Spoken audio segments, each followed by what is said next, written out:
स्थापितं येन भूतले स्वयं रूपगदामह्यं ददाति स्फुदाति वन्देऽहं श्रीगुरु श्रीयुधापदकमलं श्रीगुरु वैष्णवांश श्रीरूपं सग्रजातं सगणरघुनाथान्वितं तं सजीवं साद्वैतं सावधूतं परिजनसहितं कृष्णचैतन्यदेवं श्रीराधा कृष्णपादां सगणललितां श्रीविशाखान्वितां हे कृष्ण करुणा सिंधु दीनबंधु जगत्पते गोपेश गोपिका कांता राधा कांता नमस्ते तप्तकांचन गौरांगी श्रीराधे वृंदावनेश्वरी वृषभानुसुती देवी प्रणमामि हरिप्रिय वाञ्छाकल्पतरुपश्चा कृपा सिन्धुभ्येव च पतितानां पावनेभ्यो वैष्णवेभ्यो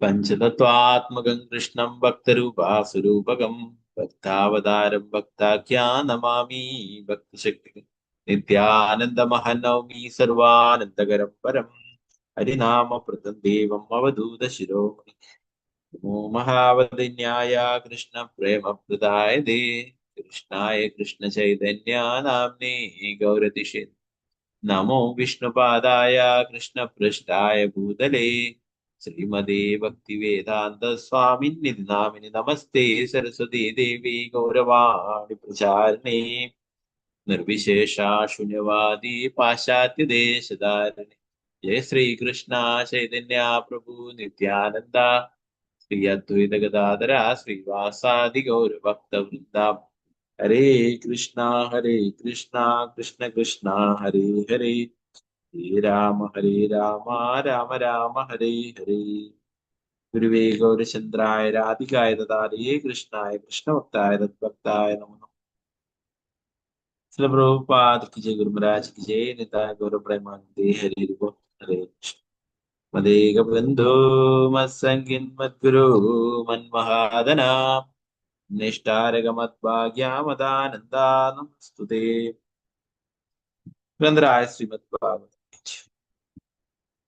ഇന്ന് നമ്മള് ഭാഗവതം ക്ലാസ്സില് ഭക്തഭാഗവത് അല്ലെ അഭയചരണാരവിന്ദ ഭക്തി വേദാന്ത സ്വാമി ശ്രീ പ്രഭുപാദനെ കുറിച്ചിട്ടാണ് നമ്മൾ നോക്കുന്നത്. പ്രഭുപാദന്റെ 129 അപ്പിയറൻസ് ഡേ ആണ്.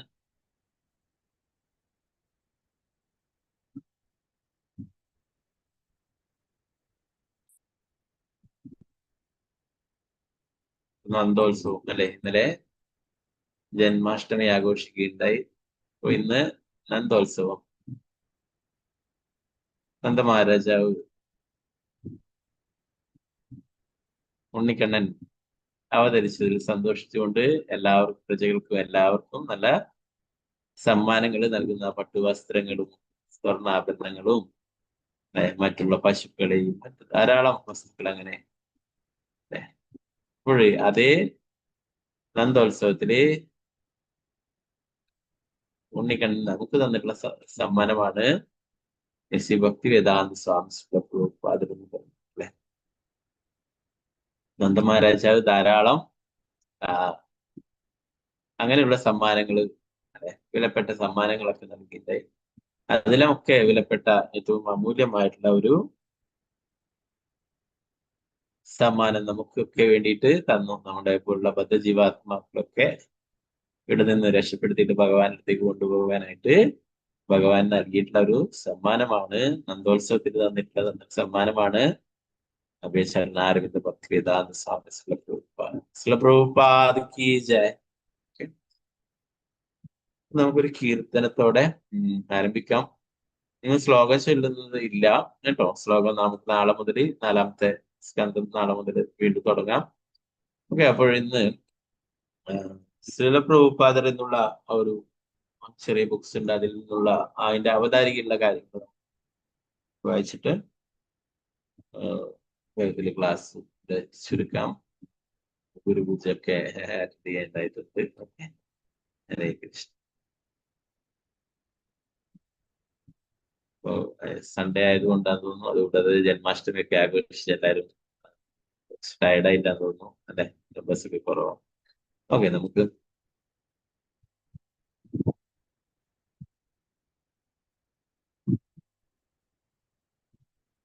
ഒരു കീർത്തനം ചൊല്ലിയിട്ട് നമുക്ക് ആരംഭിക്കാം.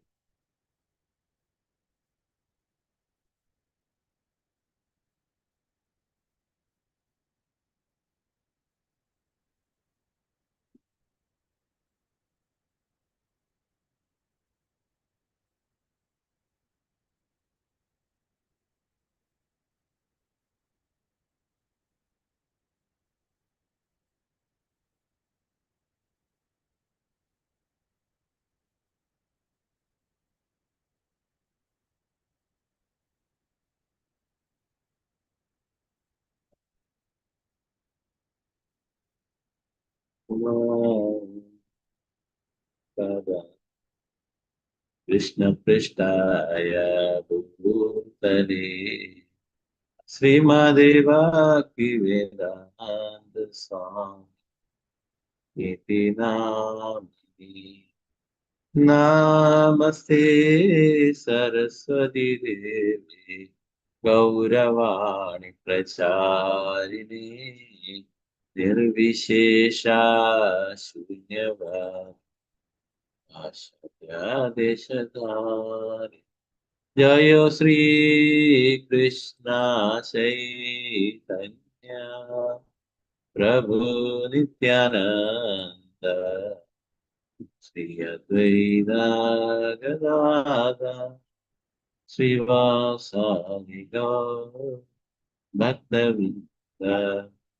ഹരേ കൃഷ്ണ ഹരേ കൃഷ്ണ കൃഷ്ണ കൃഷ്ണ ഹരേ ഹരേ ഹരേ രാമ ഹരേ രാമ രാമ രാമ ഹരേ ഹരേ.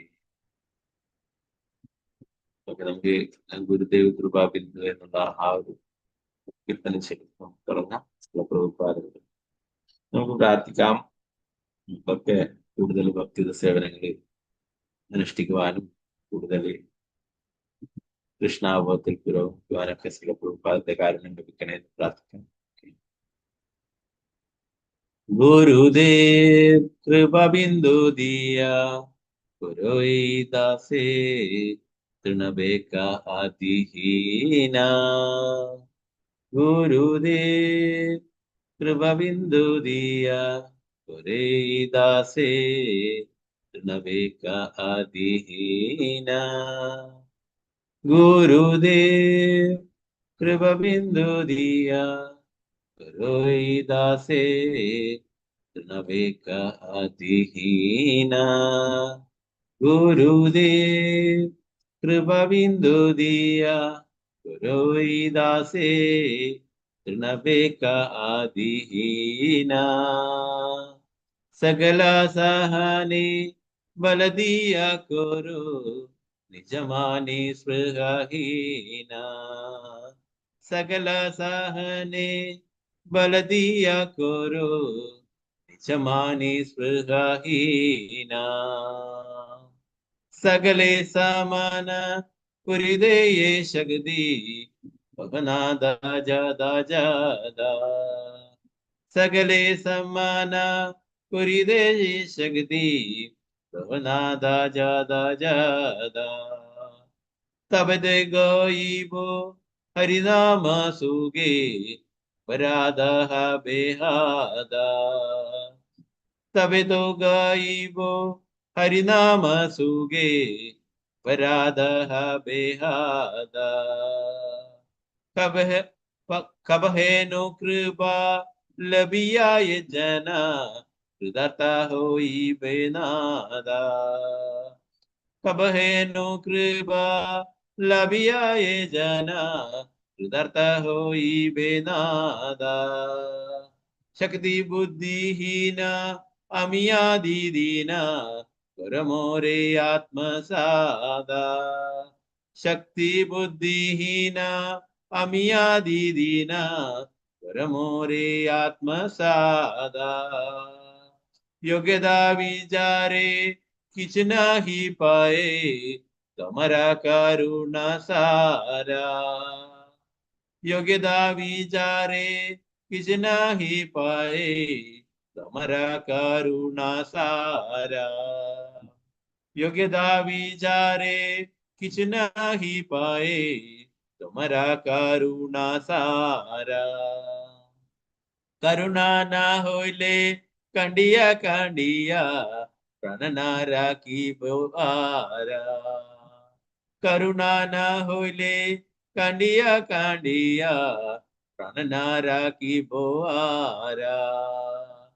करुणा ना होले कांडिया कांडिया, प्राण ना राखी बोआरा। गुरुदेव कृपा बिंदु दिया, रोई दासे तृणवेक आदिहीना। गुरुदेव कृपा बिंदु दिया, रोई दासे तृणवेक आदिहीना। गुरुदेव कृपा बिंदु दिया, रोई दासे तृणवेक आदिहीना।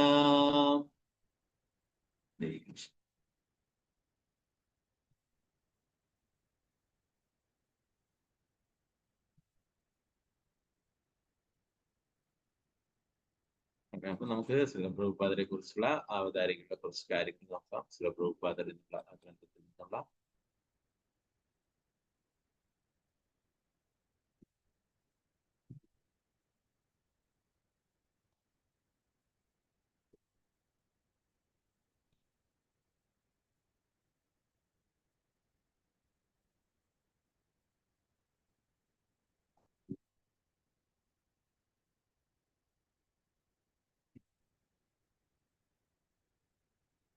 അഭ്യചരണ അരവിന്ദ ഭക്തിവേദാന്ത സ്വാമി ശ്രീല പ്രഭുപാദ की जय।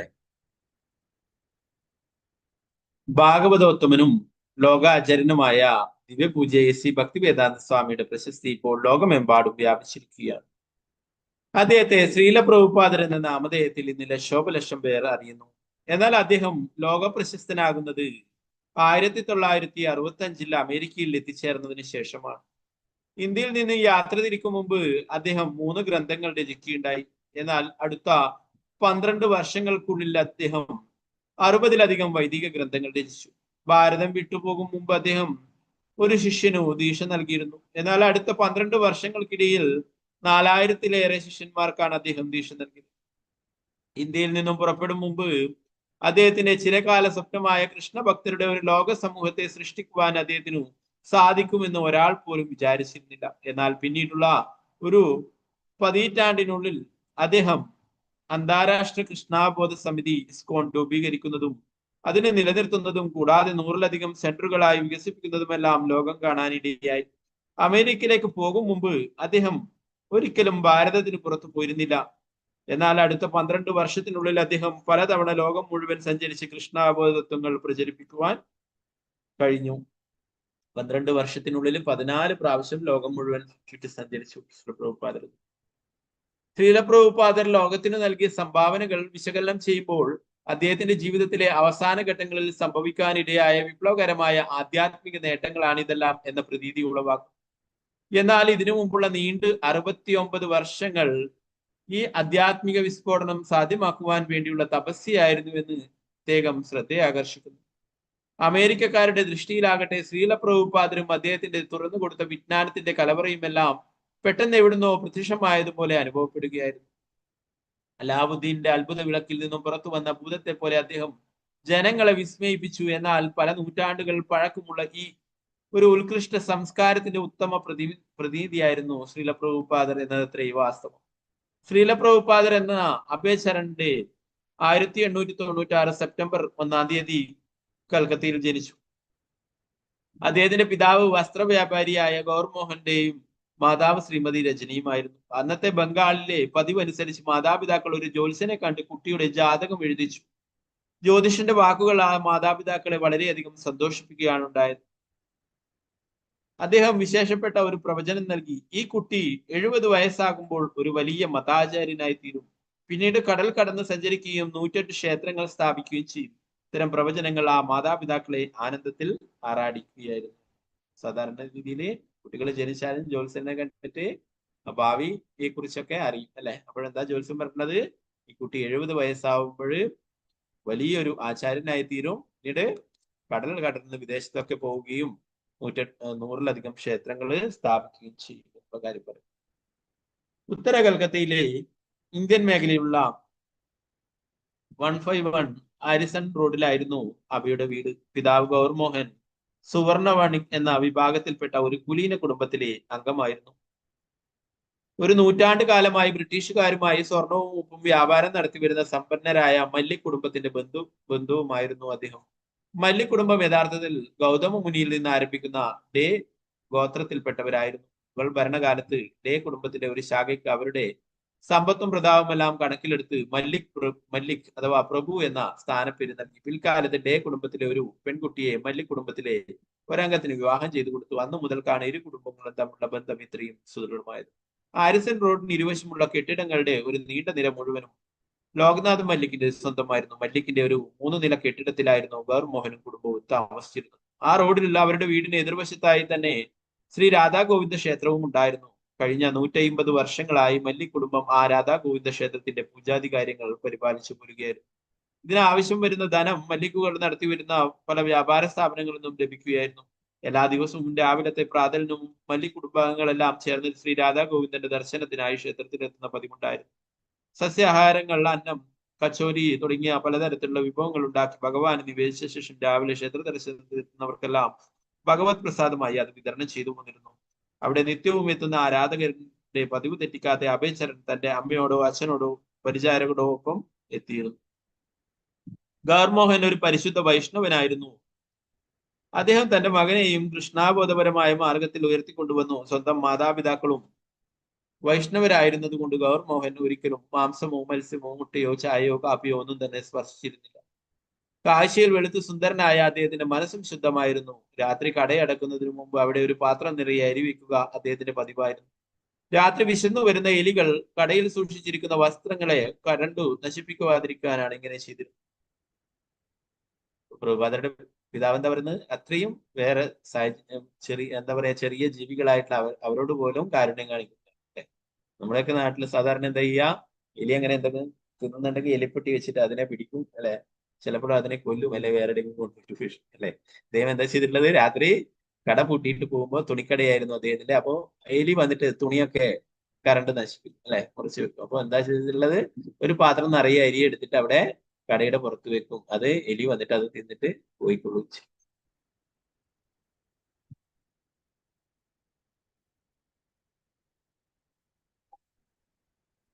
രാത്രി വിശന്നു വലഞ്ഞു വരുന്ന ഈ എലികൾ കടയിൽ സൂക്ഷിച്ചിരിക്കുന്ന വസ്ത്രങ്ങളെ കരണ്ട് നശിപ്പിക്കാതിരിക്കാനായിട്ടാണ് ഇങ്ങനെ ചെയ്തത്. പിന്നീട് വീട്ടിലെത്തിയ ശേഷം ബംഗാളി വൈഷ്ണവർക്ക് സർവപ്രധാന ശാസ്ത്രങ്ങളായ ശ്രീ ചൈതന്യ ചരിതാമൃതവും ശ്രീമദ് ഭാഗവതവും വായിക്കും. തുടർന്ന് ജപമാലയിൽ ജപിക്കുകയും ശ്രീകൃഷ്ണ ഭഗവാനെ ആരാധിക്കുകയും ചെയ്യും. സദാ ശാന്തനും സ്നേഹനിധിയുമായ അദ്ദേഹം അഭയചരനെ ഒരിക്കലും ശിക്ഷിച്ചിരുന്നില്ല. കുട്ടിയെ ശാസിക്കാൻ ഇടവന്നാൽ അദ്ദേഹം മകനെ അടുക്കൽ വിളിച്ച് പറയും, നീ എന്റെ മകനാണ്, അതിനാൽ നിന്റെ തെറ്റ് തിരുത്തേണ്ടത് എന്റെ കടമയാണ്. എന്നിട്ട് ശ്രീചൈതന്യ മഹാപ്രഭുവിനെ പോലും അദ്ദേഹത്തിന്റെ പിതാവ് ശാസിക്കുകയായിരുന്നു. അതിനാൽ ക്ഷമിക്കേണ്ട, നീ എന്നോട് ക്ഷമിക്കണം. അച്ഛന്റെ ഭഗവത് ഭക്തിയുടെയും പൂജയുടെയും ഓർമ്മകൾ ശ്രീലപ്രഭുപാദരിൽ എന്നും സജീവമായിരുന്നു. രാത്രി കട പൂട്ടിയ ശേഷം വീട്ടിലെത്തുന്ന അച്ഛൻ എത്ര വൈകിയാലും ശരി ഭഗവാൻ കൃഷ്ണനെ ഭക്തിപൂർവ്വം ആരാധിക്കുമായിരുന്നു. പ്രസ്തുത രംഗത്തെക്കുറിച്ച് പ്രഭുപാദർ ഇങ്ങനെ അനുസ്മരിക്കുകയുണ്ടായി. ഞങ്ങൾ ആ സമയം ഉറങ്ങുകയായിരിക്കും, എന്നാൽ അച്ഛൻ മണിക്കിലുകൊണ്ട് ആരതി ചെയ്യുമ്പോൾ ആ മണിനാഥം കേട്ട് ഞങ്ങൾ ഉണരും. അപ്പോൾ അച്ഛൻ കൃഷ്ണന് മുന്നിൽ നമസ്കരിക്കുന്നത് കാണാമെന്ന്. പ്രഭാതത്തിൽ ചെറിയ കുട്ടിയാകുമ്പോൾ തന്നെ അച്ഛനമ്മമാരുടെ കൂടെ രാധാഗോവിന്ദ ക്ഷേത്രത്തിലേക്ക് പോകുമായിരുന്നു. അതുകൂടാതെ അച്ഛൻ രാത്രി കടയടച്ച് വന്നിട്ടാകുമ്പോൾ ഭഗവാനെ പൂജകൾ ചെയ്യുമായിരുന്നു. അപ്പോൾ ചെറിയ കുട്ടിയായിരിക്കുന്ന പ്രഭുപാദർ ഉറങ്ങുകയായിരുന്നെങ്കിലും അവിടുന്ന് എഴുന്നേറ്റ് പോയിട്ട് ആ പൂജയില് പങ്കെടുക്കും. അച്ഛൻ എങ്ങനെയാണ് പൂജ ചെയ്യുന്നതെന്നും നമസ്കരിക്കുന്നതൊക്കെ കാണുകയും അതുപോലെ നമസ്കരിക്കുകയും ചെയ്യും. ഗൗർമോഹൻ തന്റെ മകനെ ഭാവിയിൽ വലിയൊരു വൈഷ്ണവനായി കാണാനാണ് ആഗ്രഹിച്ചത്. തന്റെ മകൻ അഭയചരൺ ശ്രീ രാധാറാണിയുടെയും കൃഷ്ണന്റെയും സേവകനാകണം, ശ്രീമദ് ഭാഗവതത്തിന്റെ പ്രചാരകനാകണം, ഭക്തിയുത കലയായ മൃദംഗവാദനം അവൻ അഭ്യസിക്കണം. ഇതൊക്കെയായിരുന്നു അദ്ദേഹത്തിന്റെ പ്രതീക്ഷകൾ. അദ്ദേഹം സ്ഥിരമായി സാധു സന്യാസിമാരെ വീട്ടിലേക്ക് ക്ഷണിക്കുകയും ആദരിക്കുകയും ചെയ്തിരുന്നു. അവരോട് അദ്ദേഹം അപേക്ഷിച്ചു, എന്റെ മകനെ ആശീർവദിക്കണം, എന്നാൽ മാത്രമേ ശ്രീമതി രാധാറാണി അവനെ ആശീർവാദങ്ങൾ നൽകിയുള്ളൂ. ഒരിക്കൽ അബയുടെ അമ്മ പറഞ്ഞു, എന്റെ മകൻ വളരുമ്പോൾ ഇവനെ ഒരു ബ്രിട്ടീഷ് അഭിഭാഷകനാക്കണം, അതായത് പഠനത്തിനായി അഭയ് ലണ്ടനിലേക്ക് പോകേണ്ടി വരുമെന്ന് സാരം. ഈ ആശയത്തോട് കുട്ടിയുടെ അമ്മാവന്മാരിൽ ഒരാൾ യോജിക്കുന്നുണ്ടായിരുന്നു. എന്നാൽ ഗൗർ മോഹൻ ഇത് കേട്ടതായി പോലും ഭാവിച്ചില്ല. അഭയ് ഇംഗ്ലണ്ടിൽ പോയാൽ ഒരുപക്ഷെ അവൻ യൂറോപ്യൻ വിധാനങ്ങൾക്കും സ്വഭാവ രീതികൾക്കും അടിമപ്പെട്ടു പോകാം. അവൻ അവിടെ ചെന്ന് മദ്യപാനം ശീലിക്കും, കൂടാതെ സ്ത്രീകളുമായും ബന്ധം പുലർത്തും. ഇങ്ങനെ ഗൗർ മോഹൻ എതിർപ്പ് പ്രകടിപ്പിച്ചു. അങ്ങനെ സമ്പാദിക്കുന്ന കാശ് എനിക്ക് വേണ്ടേ വേണ്ട എന്ന് പറഞ്ഞത്. അച്ഛൻ എന്താണ് അവൻ ആഗ്രഹം? പ്രഭുപാദയുടെ അച്ഛൻ ആഗ്രഹിച്ചു, എന്റെ മകൻ രാധാകൃഷ്ണന്മാരുടെ ഒരു സേവകനാകണം, നല്ലൊരു മൃദംഗവാദകനാകണം, ഇതൊക്കെയായിരുന്നു. ഭാഗവതത്തിന്റെ പ്രചാരകനാകണം, ഇതൊക്കെയാണ് പ്രഭുപാദരുടെ പിതാവിന്റെ ആഗ്രഹം, അല്ലെ? അതാണ് യഥാർത്ഥത്തില് പിന്നീട് പ്രഭുപാദർ സാക്ഷാത്കരിച്ചിട്ടുള്ളത്, അല്ലെ? എന്നാൽ അമ്മയ്ക്കും ആഗ്രഹം ഉണ്ടായിരുന്നു. എന്തായിരുന്നു? അവനൊരു ബ്രിട്ടീഷ് അഭിഭാഷകനാകണം, വിദേശത്തൊക്കെ പോയിട്ട് പഠിക്കണം എന്നൊക്കെ, അല്ലെ? എന്നാൽ അതും പ്രഭുപാദൻ സാധിച്ചു കൊടുത്തു. എന്താണ്? അഭിഭാഷകനായിട്ടല്ല, അല്ലെ? ഭാഗവതത്തിന്റെ പ്രചാരകനായിട്ട്, അല്ലെ? ഭാഗവതത്തിന്റെ അനുയായിയായിട്ട് ഭാഗവതത്തിന്റെ കൂടെ പോവുകയും, അതെ, അവിടെ പോയിട്ട് പഠിച്ചിട്ട് അഭിഭാഷകനാവുകയല്ല ചെയ്തത്, അല്ലെ? അവിടെയുള്ള വലിയ വലിയ വ്യക്തികളെയൊക്കെ പഠിപ്പിച്ചുകൊണ്ട് അവരെയൊക്കെ കൃഷ്ണഭക്തന്മാരാക്കിയിട്ട്, അല്ലെ? അവർക്കൊക്കെ കൃഷ്ണബോധം നൽകി അവരൊക്കെ കൃഷ്ണഭക്തന്മാരാക്കിയിട്ടുണ്ടായി എത്രയോ വലിയ വലിയ വ്യക്തികളെ. ഓക്കെ, അപ്പോഴ് അമ്മയുടെ ആഗ്രഹമായിരുന്നു വിദേശത്ത് പോകണം, അല്ലെ? അത് നടത്തി കൊടുത്തു. ഇതായി സംഭവിച്ചത്, ഭഗവാന്റെ സേവകനായിട്ട്, അല്ലെ, ഭാഗവത പ്രചാരകനായിട്ട് വിദേശത്തൊക്കെ പോയി.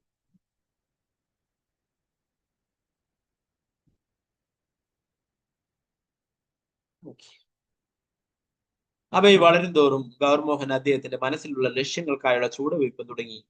അഭയെ മൃദംഗം അഭ്യസിക്കുവാൻ വേണ്ടി ഒരു അധ്യാപകനെ നിയമിച്ചു. ഭഗവത് കീർത്തനങ്ങൾ പാടുമ്പോൾ അതിനോടൊത്തു വായിക്കുവാനുള്ള അറിവുകൾ പകർന്നു കൊടുക്കാനായിരുന്നു ഇത്. എന്നാൽ അമ്മയായ രജനി സംശയം പ്രകടിപ്പിച്ചു. ഇത്രയും ചെറിയ കുട്ടിയെ എന്തിനാണ് മൃദംഗം അഭ്യസിക്കുന്നത്? ഇതത്ര അത്യാവശ്യമായ കാര്യമൊന്നുമല്ലല്ലോ. എന്നാൽ ഗൗർ മോഹന്റെ മനസ്സിലെ സ്വപ്നങ്ങൾ തന്റെ മകൻ വളരുമ്പോൾ ഭജനകൾ ആലപിക്കണം, മൃദംഗം വായിക്കണം, കൂടാതെ ഭാഗവതത്തെ കുറിച്ച് സംസാരിക്കാൻ കഴിയണം എന്നൊക്കെയായിരുന്നു.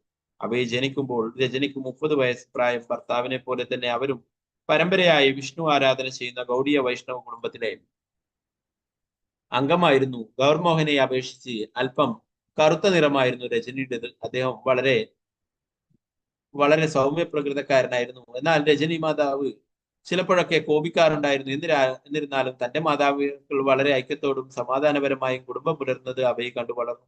ഏതെങ്കിലും തരത്തിലുള്ള സംഘർഷമോ അസംതൃപ്തിയോ ആ കുടുംബത്തിൽ ഇല്ലായിരുന്നു. രജനി മാതാവ് ദൃഢമായ ഈശ്വര വിശ്വാസമുള്ളവളും പതിവ്രതയുമായ ഒരു സ്ത്രീരത്നമ തന്നെയായിരുന്നു. വൈദിക പാരമ്പര്യത്തിൽ വളർന്ന അർപ്പണ ബോധമുള്ള കുടുംബിനി എന്ന നിലയിൽ അവർ തന്റെ ഭർത്താവിനെയും മകനെയും ശുശ്രൂഷിക്കുന്നതിൽ അതീവ താല്പര്യരായിരുന്നു. ആ അമ്മ തന്റെ ദീർഘായുസിനു വേണ്ടി പലതരത്തിലുള്ള പ്രാർത്ഥനകളും വ്രതാനുഷ്ഠാനങ്ങളും നടത്തുന്നുണ്ടായിരുന്നു. നിഷ്കളങ്കമായ തന്റെ അമ്മയുടെ ഈ അനുഷ്ഠാനങ്ങൾ അഭയുടെ ഹൃദയത്തെ വളരെയധികം സ്വാധീനിച്ചിരുന്നു. ഗൗർ മോഹനെ പോലെ തന്നെ രജനിയും അഭയെ ഒരുപാട് ഓമനിച്ചാണ് വളർത്തിയത്. അച്ഛൻ അദ്ദേഹത്തിന്റെ മകനോടുള്ള സ്നേഹം തന്റെ ആധ്യാത്മിക വിജയത്തിന് വേണ്ടിയുള്ള പദ്ധതികളിലൂടെയും കാരുണ്യത്തിലൂടെയാണ് പ്രകടിപ്പിച്ചിരുന്നത്. അമ്മ ആ സ്നേഹം പ്രകടിപ്പിച്ചത് അഭയെ എല്ലാ തരത്തിലുള്ള അപകടങ്ങൾ, രോഗങ്ങൾ എന്നിവയിൽ നിന്നും മരണത്തിൽ നിന്നുമെല്ലാം സംരക്ഷിക്കുവാനുള്ള ഹൃദയഹാരിയായ ശ്രമങ്ങളിലൂടെയായിരുന്നു. അഭയ് ജനിച്ചത് മുതൽ രജനി ഭക്ഷണം ഇടതു കൈകൊണ്ട് മാത്രമേ കഴിക്കുള്ളൂ എന്ന് സ്വയം പ്രതിജ്ഞയെടുത്തു. എന്നാണോ തന്റെ മകൻ അത് ശ്രദ്ധിക്കുകയും അതിനുള്ള കാരണമാരായുകയും ചെയ്യുമോ അന്നുവരെ അത് തുടരുമെന്നും അവർ നിശ്ചയിച്ചു. അങ്ങനെ ഒരു നാൾ അഭയ് അമ്മയോട് ചോദിച്ചപ്പോൾ അന്ന് തന്നെ ആ മാതാവ് തന്റെ പ്രതിജ്ഞയിൽ നിന്ന് പിന്മാറുകയും ചെയ്തു. തന്റെ മകന്റെ സൗഖ്യത്തിനായി അമ്മ സ്വയം ഏറ്റെടുത്ത പ്രതിജ്ഞയായിരുന്നു അത്. തന്റെ പ്രതിജ്ഞയുടെ ബലത്തിൽ അഭയ് മുൻപറഞ്ഞ ചോദ്യം ഉന്നയിക്കുന്ന പ്രായം വരെയെങ്കിലും സുരക്ഷിതനായി വളരുമെന്നായിരുന്നു രജനി മാതാവിന്റെ ദൃഢവിശ്വാസം. പലപ്പോഴും അമ്മ അവനെ ഗംഗാനദിക്കരയിൽ കൊണ്ടുപോയി സ്നാനം ചെയ്യിക്കുമായിരുന്നു. ഒരിക്കൽ അഭയ്ക്ക് വയറിളക്കം പിടിപെട്ടപ്പോൾ അവർ അവന് ചൂടും പൂരിയും ചേർത്ത് വറുത്ത കത്തിരിക്കുകയും കൊടുത്ത് സുഖപ്പെടുത്തി. രോഗം ബാധിച്ചാൽ അഭയ് മരുന്ന് കഴിക്കുവാൻ വിസമ്മതിക്കുമായിരുന്നു. എന്നാൽ ദുർഭാഷിക്കാരനായ അഭയോട് മല്ലിട്ട് ബലം പ്രയോഗിച്ച് അമ്മ മരുന്ന് കഴിപ്പിക്കും. ചിലപ്പോൾ അഭയ സ്കൂളിൽ പോകാൻ മടി കാണിക്കും. അപ്പോൾ അച്ഛനാകട്ടെ മകനോട് കാരുണ്യപൂർവ്വമായ സമീപനം കൈക്കൊള്ളും. എന്നാൽ അമ്മയുണ്ടോ സമ്മതിക്കും. അവർ മകന്റെ ഇംഗിതത്തിന് വഴങ്ങാതെ നിർബന്ധപൂർവ്വം സ്കൂളിലേക്ക് അയക്കുക തന്നെ ചെയ്യും. സ്കൂളിൽ കൊണ്ടുപോയി വിടുന്നതിന് മാത്രം അവർ ശമ്പളത്തിന് ഒരാളെയും നിയമിച്ചു.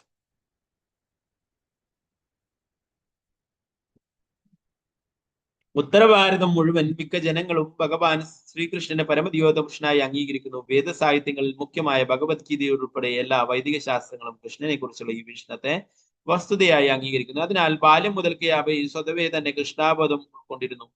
കൂടാതെ അദ്ദേഹത്തിന്റെ പിതാവ് തികച്ചും ഒരു ധാർമ്മികപരമായ ജീവിതമാണ് നയിച്ചിരുന്നത്. പിൽക്കാലത്ത് ശ്രീല പ്രഭുപാദർ അദ്ദേഹത്തെ ഒരു പരിശുദ്ധ കൃഷ്ണഭക്തൻ എന്ന് വിശേഷിപ്പിക്കുകയുണ്ടായി.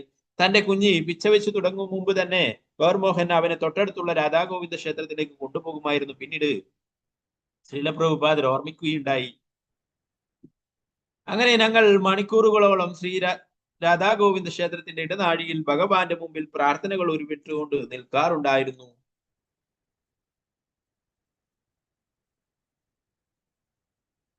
സുന്ദരമായ നേത്രങ്ങളെ അല്പമൊന്നു ചരിച്ചുകൊണ്ടുള്ള അവിടുത്തെ ആ നോട്ടം നിർവചിക്കാനാവാത്ര മനോഹരമായിരുന്നു. കൽക്കത്തയിൽ വർഷം തോറും ശ്രീ ജഗന്നാഥ സ്വാമിയുടെ രഥോത്സവം ആഘോഷിക്കുന്ന പതിവ് പണ്ട് മുതൽക്കേ ഉണ്ടായിരുന്നു.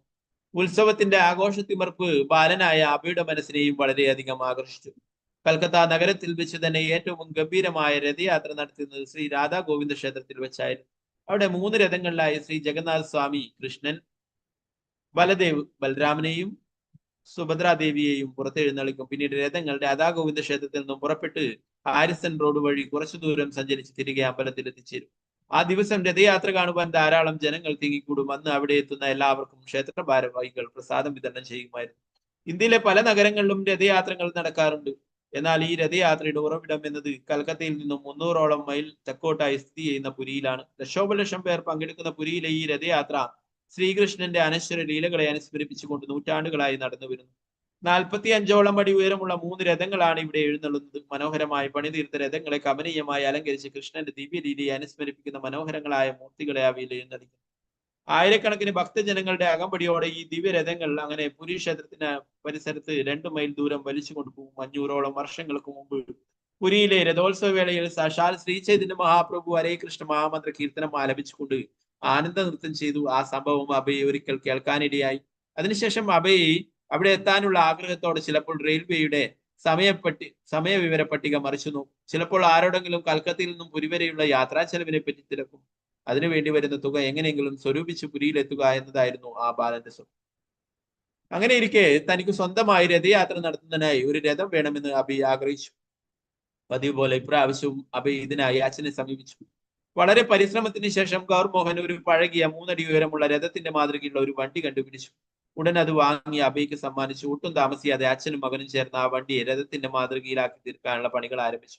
ഭംഗിയുള്ള തൂണുകളും തോരണങ്ങളും ചാർത്തി വസ്ത്രം കൊണ്ട് അതിന്റെ മേൽഭാഗം തീർത്തു കഴിഞ്ഞപ്പോൾ ആ രഥം പുരിയിലെ വലിയ രഥങ്ങളുടെ തനി പകർപ്പാണെന്ന് തോന്നി. അഭി തന്റെ കളിക്കൂട്ടുകാരെയും സഹായത്തിനായി വിളിച്ചു വരുത്തി. അതിൽ പ്രത്യേകിച്ചും സഹോദരിയായ ഭവതാരിണി അദ്ദേഹത്തെ വളരെയധികം സഹായിച്ചു. സ്വാഭാവികമായും അഭയ് ആയിരുന്നു അവരുടെ എല്ലാം നേതാവ്. അഭയുടെ ഉത്സാഹത്തോടെയുള്ള ഈ പരിശ്രമങ്ങൾ അവ താമസിച്ചിരുന്ന കുടുംബാംഗങ്ങളെല്ലാം ആശ്ചര്യപൂർവ്വം കണ്ടു നിന്നുപോയി. അഭയുടെ അപേക്ഷപ്രകാരം തന്റെ രഥയാത്രാ സമയത്ത് വിതരണം ചെയ്യുവാനായി പലതരത്തിലുള്ള പ്രസാദ വിഭവങ്ങൾ ഉണ്ടാക്കി നൽകാമെന്ന് അയൽപക്കത്തെ അമ്മമാർ ഒന്നടക്കം സമ്മതിക്കുകയും ചെയ്തു. പുരിയിലെ രഥോത്സവത്തെ അനുസ്മരിക്കുമാറ് അഭയും തന്റെ രഥയാത്ര 8 ദിവസങ്ങളിലായി ആഘോഷിച്ചു. അദ്ദേഹത്തിന്റെ കുടുംബാംഗങ്ങളെല്ലാം ഇതിനായി അവിടെ വന്നു ചേർന്നു. പിന്നെ അയൽവക്കങ്ങളിലെ കുട്ടികളെല്ലാം ചേർന്ന് മഹാമന്ത്രം ഉരുവിട്ടുകൊണ്ടും മൃദംഗങ്ങളും കർത്താളുകളും മുഴക്കിക്കൊണ്ടുമുള്ള മധുരകരമായ കീർത്തനങ്ങളോട് രഥത്തെ അത്യുത്സാഹത്തോടു കൂടി മുന്നോട്ട് വലിച്ചു കൊണ്ടുപോയി. അപ്പൊ ഇത് എത്ര വയസ്സിലാണ്? 5 വയസ്സിലാണ് ഈ ലീലകൾ നടക്കുന്നത് അല്ലെ? ജഗന്നാഥപുരിയിലുള്ള പോലെ തന്നെ ഒരു രഥം എനിക്ക് വേണമെന്ന് അച്ഛനോട് ആവശ്യപ്പെടുകയും അല്ലെ, സ്നേഹനിധിയായിട്ടുള്ള പിതാവ് അത് അനുവദിച്ചു കൊടുക്കുകയും ഒക്കെ ചെയ്യുകയുണ്ടായി. അപ്പൊ അതുപോലെ തന്നെ ആ പുരിയിൽ നടത്തുന്ന പോലെ രഥയാത്ര നടത്തുകയും കൂട്ടുകാരെയൊക്കെ കൂട്ടിയിട്ട് രഥയാത്ര നടത്തുകയും പിന്നീട് അവിടെ വന്നിട്ടുള്ളവർക്കൊക്കെ പ്രസാദം നൽകുകയും സങ്കീർത്തനം ചെയ്യുകയൊക്കെ ചെയ്തു. ഇതൊക്കെ ഈ ഭക്തി സേവനങ്ങളൊക്കെ അനുഷ്ഠിച്ചിട്ടുള്ളത് എത്രയാണ്? ശ്രീല പ്രഭുപാദർക്ക് 5 വയസ്സ് മാത്രം പ്രായമുണ്ട്. അപ്പൊ അന്ന് തുടങ്ങിയിരിക്കുന്നു ജഗന്നാഥ രഥയാത്ര അല്ലെ. നമുക്കറിയാം ലോകത്തിലെ മുഴുവൻ ജഗന്നാഥ രഥയാത്ര കൊണ്ടുവന്നിട്ടുള്ളത് ശ്രീല പ്രഭുപാദരാണ്. ജഗന്നാഥപുരിയിൽ മാത്രം ഒതുങ്ങിയിരുന്ന ആ രഥയാത്ര അല്ലെ, അവിടെ പ്രത്യേകിച്ചും വിദേശത്തുള്ള ഭക്തന്മാർക്കൊന്നും അവിടെ പ്രവേശനം അനുവദിച്ചിട്ടില്ല അല്ലെ. അതുകൊണ്ട് തന്നെ ജഗന്നാഥ ഭഗവാനെ വിദേശങ്ങളിലേക്ക് എത്തിക്കുകയും അവിടെയൊക്കെ രഥയാത്ര നടത്തുകയും ശ്രീല പ്രഭുപാദർ ചെയ്യുകയുണ്ടായി. അപ്പൊ ഈ പരിശീലനം 5 വയസ്സ് മുതൽ പ്രഭുപാദര് ആരംഭിച്ചു. 6 വയസ്സ് തികഞ്ഞപ്പോൾ തനിക്ക് ആരാധന നടത്തുവാനായി സ്വന്തമായ ഒരു വിഗ്രഹം വേണമെന്ന് അഭയ് അച്ഛനോട് ആവശ്യം. കുഞ്ഞുനാൾ മുതൽ തന്നെ അച്ഛൻ വീട്ടിൽ ചെയ്യുന്ന പൂജാരീതികളെല്ലാം അവൻ ശ്രദ്ധിക്കുമായിരുന്നു. കൂടാതെ ശ്രീ രാധാ ഗോവിന്ദ ക്ഷേത്രത്തിലെ ആരാധന രീതി കണ്ടും അവൻ ആലോചിക്കുമായിരുന്നു. ഇതേ രീതിയിൽ കൃഷ്ണനെ ആരാധിക്കാൻ എനിക്ക് എന്നാണോ സാധിക്കുക? അവയുടെ ആഗ്രഹം കേൾക്കേണ്ട താമസം അച്ഛൻ ഗൗർമോഹൻ ചെറിയ രാധാകൃഷ്ണ മൂർത്തികൾ അവന് സമ്മാനിച്ചു. അന്നേ നാൾ മുതൽ അവ എന്തും കഴിക്കുന്നതിന് മുമ്പായി അത് ആദ്യം രാധാകൃഷ്ണന്മാർക്ക് സമർപ്പിക്കും. തന്റെ അച്ഛനെയും രാധാഗോവിന്ദ ക്ഷേത്രത്തിലെ പൂജാരിയെയും അനുകരിച്ച് അവൻ അവന്റെ കൊച്ചു മൂർത്തികൾക്ക് എന്നും നെയ്വിളക്ക് കാണിക്കും. 1960കളുടെ അവസാന കാലത്തിൽ ശ്രീല പ്രഭുപാദർ യുണൈറ്റഡ് സ്റ്റേറ്റ്സിലെ വൻ നഗരങ്ങളിലെല്ലാം വമ്പിച്ച രീതിയിലുള്ള രഥയാത്രകൾക്ക് തുടക്കം കുറിക്കുന്നതും അവിടെയെല്ലാം ഇസ്കോൺ അന്താരാഷ്ട്ര കൃഷ്ണാബോധ സമിതി ക്ഷേത്രങ്ങളിൽ രാധാകൃഷ്ണ വിഗ്രഹങ്ങൾ പ്രതിഷ്ഠിച്ച് നിലനിർത്തുന്നവെല്ലാം ലോകം കണ്ടു. ഇപ്പോൾ അദ്ദേഹം പറയുമായിരുന്നു, ഈ കാണുന്നതെല്ലാം എന്നെ എന്റെ അച്ഛനാണ് പഠിപ്പിച്ചത്. കൂടാതെ കൃഷ്ണാബോധ പ്രവർത്തനത്തിന് വേണ്ടി താൻ അച്ഛനിൽ നിന്നും സ്വായത്തമാക്കാത്ത ഒരേ ഒരു സുപ്രധാന കാര്യം മാത്രമേ ഉള്ളൂ: ആധ്യാത്മിക ഗ്രന്ഥങ്ങളുടെ രചനയും മുദ്രണവും അവയുടെ വിതരണം. ഇതിന്റെ പ്രാധാന്യത്തെക്കുറിച്ച് അദ്ദേഹം ബോധവാനായത് പിന്നീട് അദ്ദേഹം കണ്ടുമുട്ടിയ സ്വന്തം ആധ്യാത്മിക ഗുരുവിൽ നിന്നായിരുന്നു. പ്രഭുപാദർ പറയുന്നത്, മറ്റുള്ള എല്ലാ ഭക്തി സേവനങ്ങളും ഞാൻ അച്ഛനിൽ നിന്നാണ് പഠിച്ചിട്ടുള്ളത്. രഥയാത്ര നടത്തുന്നതായാലും പ്രസാദം വിതരണം ചെയ്യുന്നതും കീർത്തനം ചെയ്യുന്നതല്ല. എന്നാൽ ആധ്യാത്മിക ഗ്രന്ഥങ്ങൾ രചിക്കുന്നതും വിതരണം ചെയ്യുന്നതൊക്കെ എന്റെ ആധ്യാത്മിക ഗുരുവിൽ നിന്ന് ഞാൻ പഠിച്ചിട്ടുള്ളതാണ്. കോളേജിൽ പഠിക്കുന്ന കാലഘട്ടത്തിൽ അച്ഛൻ അഭയ്ക്ക് വേണ്ടി താനുമായി ബന്ധമുള്ള വാണിജ്യ കുടുംബത്തിൽപ്പെട്ട രാധാറാണി ദത്ത എന്ന കുട്ടിയുമായി വിവാഹത്തിനുള്ള ഒരുക്കങ്ങൾ ചെയ്തു. തന്റെ കോളേജ് വിദ്യാഭ്യാസം പൂർത്തിയാകുന്നതുവരെ പല വർഷങ്ങൾ അഭയ് തന്റെ കുടുംബത്തോടൊപ്പം രാധാറാണി ദത്ത അവരുടെ കുടുംബത്തോടൊപ്പമാണ് താമസിച്ചിരുന്നത്. അതുകൊണ്ട് കുടുംബപരമായ ഉത്തരവാദിത്തങ്ങളൊന്നും അദ്ദേഹത്തിന് ഉടനെ ഏറ്റെടുക്കേണ്ടി വന്നില്ല. ആദ്യത്തെ ലക്ഷ്യം കോളേജ് വിദ്യാഭ്യാസം പൂർത്തിയാക്കുക എന്നതായിരുന്നു. എന്നാൽ തന്റെ കോളേജ് ജീവിതത്തിന്റെ 4ാം വർഷമായപ്പോൾ കോളേജിൽ നിന്നും ബിരുദ സർട്ടിഫിക്കറ്റ് സ്വീകരിക്കുന്ന കാര്യത്തിൽ അബിയുടെ മനസ്സിൽ വിമുഖത ജനിക്കുകയായിരുന്നു. ഭാരതത്തിൽ അക്കാലത്ത് പ്രബലമായിരുന്ന സ്വരാജ്യ പ്രസ്ഥാനത്തോടും അതിന്റെ ഭാവനകളോടും അദ്ദേഹത്തിന് താല്പര്യം വർദ്ധിക്കുകയായിരുന്നു. ദേശീയ വിദ്യാഭ്യാസ സ്ഥാപനങ്ങളെയും സ്വയംഭരണ സർക്കാരുകളെയും ലക്ഷ്യമാക്കിയുള്ള ഇന്ത്യൻ ജനതയുടെ പോരാട്ടത്തിന്റെ കാലഘട്ടമായിരുന്നു അത്. ഇന്ത്യയിൽ ബ്രിട്ടീഷ് ഭരണം തുടർച്ചു നീക്കുന്നതിലേക്കായി രൂപീകരിച്ച ഇന്ത്യൻ നാഷണൽ ആർമിയുടെ നേതാവായ സുഭാഷ് ചന്ദ്രബോസും അവയും ഒരേ കോളേജിൽ തന്നെയാണ് പഠിച്ചിരുന്നത്. ഇന്ത്യൻ സ്വാതന്ത്ര്യ സമര പ്രസ്ഥാനത്തെ പിന്താങ്ങേണ്ടത് ഓരോ വിദ്യാർത്ഥിയുടെയും കടമയാണെന്ന് അദ്ദേഹം സൂചിപ്പിച്ചപ്പോൾ ഒരു വർഷം ജൂനിയറായ അബി അതിനെക്കുറിച്ച് ഗൗരവമായി ചിന്തിക്കാൻ ആരംഭിച്ചു. ബോസിന്റെ ആധ്യാത്മികതയിലുള്ള വിശ്വാസവും അത്യുത്സാഹവും ദൃഢനിശ്ചയവുമെല്ലാം അബിയെ ആകർഷിച്ചു. അബിക്ക് രാഷ്ട്രീയത്തിൽ താല്പര്യമില്ലായിരുന്നു. എന്നാൽ സ്വാതന്ത്ര്യം എന്ന ആശയം അദ്ദേഹത്തിന് അനുയോജ്യമായി തോന്നി. സ്വരാജിലേക്കുള്ള ആഹ്വാനവും സ്വാതന്ത്ര്യമെല്ലാം ഗുപ്തമായ രീതിയിലാണ് വിദ്യാർത്ഥികൾ ഇടയിൽ പ്രചരിച്ചതെങ്കിലും ഭൂരിപക്ഷം പേരും അതിനോട് യോജിക്കുന്നതായാണ് കാണാനിടയത്. അബിയും അതിലൊരാളായി എന്ന് മാത്രം. അപ്പോൾ അവരുടെ കോളേജിലെ ആ ബിരുദം പോലും വേണ്ട എന്ന് വ്യക്തിയുണ്ടായെന്ന് പറയുന്നു. അതാണ് അത് ബ്രിട്ടീഷുകാരുടെ ആധിപത്യത്തിലുള്ളതായതുകൊണ്ട്. പ്രത്യേകിച്ചും മോഹൻദാസ് ഗാന്ധിയോടായിരുന്നു അബയ്ക്ക് താല്പര്യം. ഗാന്ധി എല്ലായ്പ്പോഴും ഒരു ഭഗവത്ഗീത കൊണ്ടു നടക്കുകയും മറ്റേത് പുസ്തകത്തെക്കാളും ഭഗവത്ഗീതയാണ് തന്റെ ജീവിതത്തിലെ വഴികാട്ടിയെന്ന് പരസ്യമായി പ്രസ്താവിക്കുകയും ചെയ്തിരുന്നു. വ്യക്തിപരമായ ജീവിതചര്യയിലും അദ്ദേഹം വളരെ ശുദ്ധനായിരുന്നു. ലഹരി പദാർത്ഥങ്ങൾ, മാംസാഹാരം, അവിഹിത ലൈംഗിക ബന്ധം എന്നിവയിൽ നിന്നൊക്കെ അദ്ദേഹം വിട്ടുനിന്നു. വളരെ ലളിതമായ സാധു ജീവിതം നയിച്ചിരുന്ന അദ്ദേഹത്തിന് എവിടെയും കാണപ്പെടുന്ന വിഷാടനക്കാരായ സന്യാസിമാരെക്കാൾ എത്രയോ ഉന്നതരായ ആരാധികരാണുണ്ടായത് എന്ന് അബി നിരൂപിച്ചു. ഓരോ വ്യക്തിയുടെയും കർമ്മപഥത്തിൽ ആധ്യാത്മികതയെ കൊണ്ടുവരിക എന്ന ആദർശത്തെ സത്യമാക്കി തീർക്കാൻ ഒരു പക്ഷേ ഗാന്ധിയെ കൊണ്ട് സാധിച്ചേക്കുമെന്ന് അബി വിചാരിച്ചു. ഗാന്ധിജി എന്താണ് എപ്പോഴും ഒരു ഭഗവത്ഗീത കൊണ്ട് നടക്കുമായിരുന്നു. ഇതെന്റെ ജീവിതത്തിന്റെ വഴികാട്ടിയാണ് എന്ന് പ്രഖ്യാപിച്ചു. പ്രഭുപാദർ വിചാരിച്ചു അദ്ദേഹം ആധ്യാത്മിക കൊണ്ടുവരിക എന്ന ആദർശത്തെ സത്യമാക്കി തീർക്കാൻ ഒരു പക്ഷേ അദ്ദേഹത്തെ കൊണ്ട് സാധിക്കും വിചാരിച്ചു. ഭാരതീയരായ കോളേജ് വിദ്യാർത്ഥികളോട് തങ്ങളുടെ പഠനം ത്യാഗം ചെയ്യാനായി ഗാന്ധി ആഹ്വാനം ചെയ്തു. ബ്രിട്ടീഷുകാരാൽ നടത്തപ്പെടുന്ന ഈ വിദ്യാലയങ്ങൾ തങ്ങളിൽ അടിമത്ത മനോഭാവം വളർത്തുമെന്നും അതുവഴി കാലക്രമേണ ഇന്ത്യൻ യുവാക്കൾ അവരുടെ കൈകളുടെ കളിപ്പാവകളായി തീരുമെന്നുമായിരുന്നു അദ്ദേഹത്തിന്റെ വാദം. അതേസമയം കോളേജ് ബിരുദം എന്നത് ആണ് ഒരുവന്റെ പിന്നീടുള്ള തൊഴിൽ ജീവിതത്തിന്റെ ഏക ആധാരമെന്നും അബിക്ക് അറിയാമായിരുന്നു. അങ്ങനെ 1920 പഠനം പൂർത്തിയാക്കിയതിനു ശേഷം അബി സ്വന്തം ആശയങ്ങളുടെ വിലയിരുത്തൽ നടത്തുകയും അങ്ങനെ പരീക്ഷ പാസ്സായതിനു ശേഷം തന്റെ ബിരുദപത്രം സ്വീകരിക്കുവാൻ വിസമ്മതിക്കുകയും ചെയ്തു. അദ്ദേഹം അങ്ങനെ ബ്രിട്ടീഷുകാരോടുള്ള പ്രതിഷേധം രേഖപ്പെടുത്തുകയും ഗാന്ധിയുടെ ആഹ്വാനത്തോടുള്ള അനുഭാവം പ്രകടമാക്കുകയും ചെയ്തു. അപ്പൊ പഠനം പൂർത്തിയാക്കിയിട്ട് പരീക്ഷയൊക്കെ പാസ്സായി, എന്നാൽ അവരുടെ സർട്ടിഫിക്കറ്റ് വാങ്ങിച്ചില്ല. അതാണ് അവരോടുള്ള പ്രതിഷേധമായിട്ട് ബ്രിട്ടീഷുകാരോടുള്ള പ്രതിഷേധം രേഖപ്പെടുത്തുകയുണ്ടായി. ഗാന്ധിജിയോടുള്ള എന്താ പറയാ അനുകൂലമായിട്ടുള്ള മനോഭാവം പ്രകടമാക്കും. അങ്ങനെ ഇരിക്കെ ഒരിക്കൽ ജാലിയൻ വാലാബാഗ് എന്ന സ്ഥലത്ത് വളരെ സമാധാനമായി സമ്മേളനം നടത്തിക്കൊണ്ടിരുന്ന പാവപ്പെട്ട നൂറുകണക്കിന് ജനങ്ങളെ ബ്രിട്ടീഷ് പടയാളികൾ നിർഭയം കൂട്ടക്കൊലപ്പെടുത്തുകയുണ്ടായി. കൂട്ടക്കൊല ചെയ്യുകയുണ്ടായി. നിരായുധരായ ഇന്ത്യക്കാർക്കെതിരെയുള്ള ഈ ആക്രമണത്തെ തുടർന്ന് ഗാന്ധി നിസ്സഹകരണ പ്രസ്ഥാനം ആഹ്വാനം ചെയ്തു. ബ്രിട്ടീഷ് സംബന്ധമായ എല്ലാ വസ്തുക്കളും ഭാരതീയർ ഉപേക്ഷിക്കുക എന്നതായിരുന്നു ഇതിന്റെ സാരം. തന്റെ ബിരുദം നിരസിച്ചത് വഴി അവയുടെ അനുഭാവം ഗാന്ധിയുടെ സ്വാതന്ത്ര്യ സമരമായി കൂടുതൽ ഇഴുകിച്ചേർന്നു. മകന്റെ ഈ പ്രവൃത്തികൾ ഗൗർമോഹന് നിസ്സംശയം മനോവിഷമങ്ങൾ സൃഷ്ടിച്ചുവെങ്കിലും അദ്ദേഹം തന്റെ ഇഷ്ടക്കേട് മകനോട് നേരിട്ട് പറയുകയുണ്ടായില്ല. ഇന്ത്യയുടെ രാഷ്ട്രീയ ഭാവിയേക്കാൾ സ്വന്തം മകന്റെ ഭാവിയിലായിരുന്നു അദ്ദേഹത്തിന് താല്പര്യം. മകന്റെ ഭാവി സുരക്ഷിതമാക്കാൻ അദ്ദേഹം കുടുംബ സുഹൃത്തായ ഡോക്ടർ കാർത്തിക് ചന്ദ്രബോസ് മുഖേന ഒരു നല്ല ജോലി തരപ്പെടുത്തി കൊടുക്കുകയും ചെയ്തു. പ്രസിദ്ധ ശസ്ത്രക്രിയാ വിദഗ്ധനും രാസവസ്തു നിർമ്മാണ ഫാക്ടറിയുടെ ഉടമയുമായിരുന്ന ഡോക്ടർ ബോസ് ലബോറട്ടറി എന്ന കൽക്കത്തയിലെ സ്വന്തം സ്ഥാപനത്തിൽ ഒരു വിഭാഗത്തിന്റെ മാനേജരായി അദ്ദേഹം അബയ്ക്ക് നിയമനം നൽകിയിട്ടുണ്ടായി. 1922 തന്റെ ആധ്യാത്മിക ഗുരുവായ ശ്രീല ഭക്തി സിദ്ധാന്ത സരസ്വതി ഠാക്കൂർ പ്രഭുപാദ് മഹാരാജിനെ ആദ്യമായി കണ്ടുമുട്ടാനിടയായ ആ സംഭവം പിന്നീട് പലതവണ ശ്രീല പ്രഭുപാദർ നിറഞ്ഞ മനസ്സോടെ ഓർമ്മിക്കുമായിരുന്നു. നഗരത്തിൽ വന്നിരിക്കുന്ന ഒരു വൈഷ്ണവ സന്യാസിയെ ചെന്നു കാണാൻ തന്റെ കൂട്ടുകാരനാണ് അബയെ ക്ഷണിച്ചത്. എന്നാൽ അബയ്ക്ക് താല്പര്യമൊന്നുമില്ലായിരുന്നു. തന്റെ പിതാവ് വീട്ടിലേക്ക് ക്ഷണിക്കുന്ന നിരവധി സാധുക്കളെയും സന്യാസിമാരെയും താൻ കണ്ടിട്ടുണ്ട്.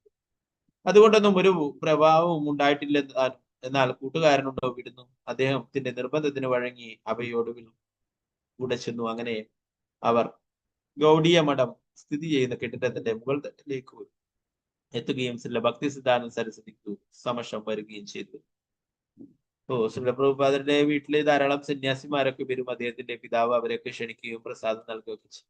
അപ്പൊ അതിൽ ചില സന്യാസിമാരൊക്കെ പുകവലിക്കുന്നതായിട്ടും മറ്റു ദുശ്ശീലങ്ങളൊക്കെ ഉള്ളതായിട്ട് പ്രഭുപാദർക്ക് അറിയാമല്ലോ. അപ്പൊ അതുകൊണ്ട് തന്നെ പ്രഭുപാദർക്ക് അങ്ങനെ സന്യാസിമാരുമായിട്ട് കൂടുതൽ അങ്ങനെ അടുത്തിരുന്നില്ല. അപ്പൊ അതുകൊണ്ട് തന്നെ ഇവിടെ സുഹൃത്ത് വിളിച്ചപ്പോൾ ആദ്യം വരുന്നില്ല എന്നൊക്കെ പറഞ്ഞു. പിന്നീട് നിർബന്ധിച്ച് സുഹൃത്ത് കൂട്ടിക്കൊണ്ടു പോവുകയുണ്ടായി. ഇവിടെയാണ് ഗൗഡിയ മഠത്തില് അവിടെ ഭക്തി സിദ്ധാന്ത സരസ്വതി ഠാക്കൂർ പ്രഭുപാദ് വരുന്നു പ്രഭാഷണം ചെയ്യാനുണ്ട്. അദ്ദേഹത്തിന്റെ അടുക്കൽ ചെന്ന് സാഷ്ടാംഗ നമസ്കാരം ചെയ്ത് ആസനസ്ഥരാകാൻ തുടങ്ങുന്ന മാത്രയിൽ തന്നെ അദ്ദേഹം അവരോട് ചോദിച്ചു, നിങ്ങൾ വിദ്യാഭ്യാസമുള്ള യുവാക്കളാണല്ലോ, അതുകൊണ്ട് ഭഗവാൻ ശ്രീ ചൈതന്യ മഹാപ്രഭുവിന്റെ സന്ദേശത്തെ നിങ്ങൾക്ക് ലോകമെമ്പാടും പ്രചരിപ്പിച്ചു.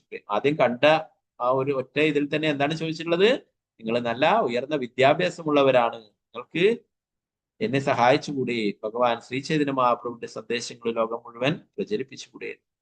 ആദ്യമായി കണ്ട നിമിഷം തന്നെ തങ്ങൾ മതപ്രചാരകരാകണമെന്ന ഈ സ്വാമിയുടെ നിർദ്ദേശം അബയെ എന്തെന്നില്ലാതെ അത്ഭുതപ്പെടുത്തി. അങ്ങനെ അബയ് തൽക്ഷണം തന്നെ ഭക്തി സിദ്ധാന്ത സരസ്വതിയിൽ ആകൃഷ്ടനായെങ്കിലും അദ്ദേഹത്തെ ഒന്ന് പരീക്ഷിച്ചറിയണമെന്ന് തീരുമാനിച്ചുകൊണ്ട് ചില ബുദ്ധിപൂർവമായ ചോദ്യങ്ങൾ ചോദിക്കുവാനൊരുങ്ങി. നേരം അബയ് ധരിച്ചിരുന്നത് വെള്ള നിറത്തിലുള്ള കതർ വസ്ത്രമായിരുന്നു. അക്കാലത്ത് ഇന്ത്യയുടെ ദേശീയതയുടെയും ഗാന്ധിയുടെ രാഷ്ട്ര ഉദ്ധരണത്തിനുമായുള്ള ആഹാരത്തോടുള്ള അനുഭാവത്തിന്റെയും ചിഹ്നമായിരുന്നു കതർ വസ്ത്രം. ഇന്ത്യൻ ദേശീയതയുടെ ചേതന ഉൾക്കൊണ്ടുകൊണ്ട് അബയ് ചോദ്യം അവതരിപ്പിച്ചു. താങ്കളുടെ ചൈതന്യ മഹാപ്രഭുവിന്റെ സന്ദേശങ്ങളെ ചെവിക്കൊള്ളാൻ ഇന്നിവിടെ ആരാണുള്ളത്?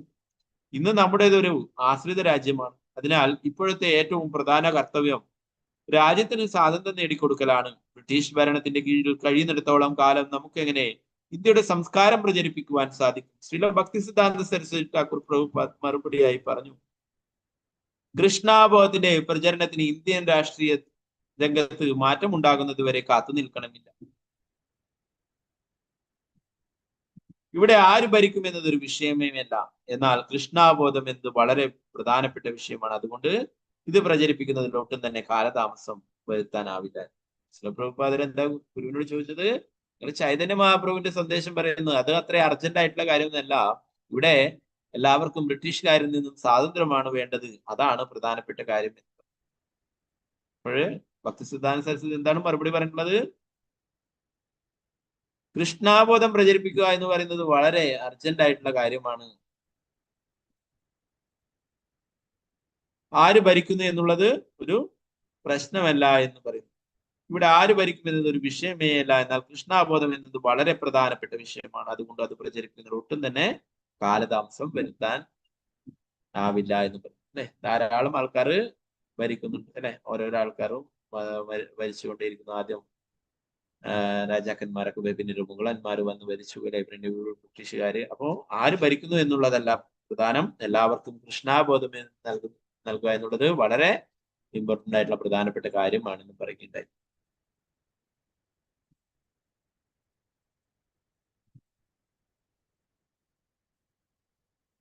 ഭക്തി സിദ്ധാന്ത സരസ്വതിയുടെ ഈ അപ്രതീക്ഷിതമായ ഉത്തരം അഭയെ തികച്ചും നിശബ്ദനാക്കി. ഇന്ത്യൻ രാജ്യം മുഴുവൻ അന്ന് പരാധീനതയിൽപ്പെട്ട് ഉയലുകയായിരുന്നു.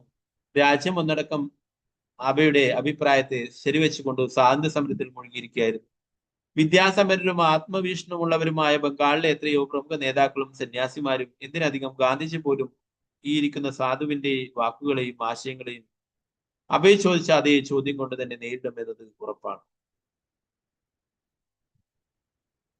ഗാന്ധിജിയും അവരുടെ പ്രസ്ഥാനമൊക്കെ ഇന്ത്യയെ സ്വതന്ത്രനാക്കാനായിട്ട് ശ്രമിച്ചുകൊണ്ടേയിരിക്കും അല്ലെ. എന്നാൽ ശിലപ്രഭുപാദരെ സമീപിച്ചിട്ടുള്ള ആ സന്യാസി ശ്രേഷ്ഠൻ ശില ഭക്തി സിദ്ധാന്ത സരസ്വതി ഠാക്കൂർ പ്രഭുപാദ് മഹാരാജ് ഈ ലോകത്ത് നിന്ന് തന്നെ എല്ലാ ബദ്ധജീവാത്മാക്കളെയും സ്വതന്ത്രനാക്കാനുള്ള പദ്ധതിയാണ് ഇട്ടിട്ടുള്ളത്.